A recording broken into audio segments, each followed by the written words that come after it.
Welcome to this tutorial, where we'll walk through the process of scaling in Xdraw. Start by logging into your Xtenavy account and clicking the View All button to view the floor plan under the Design dock in Xdraw. Here, you will find all your uploaded floor plans. Click on the file name to access it. Access the page scale settings via the Format panel button. Here, you can choose different measurement units and initiate scale by area based on a specific room's dimensions. You also have the option to measure the distance within your floor as well. For quick scaling, use the Page Scale option in the Xdraw Editor's header. This option opens the Page Scale dialog box. Let's start with scaling by area, where you select the area inside the floor plan border and mention the length, width, and measuring unit. Like in this example, we use feet, then click Save.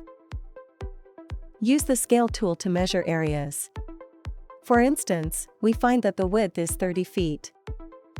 Similarly, the width of the floor plan is 15 feet. Once you're done with the scaling, you can change the measurement unit.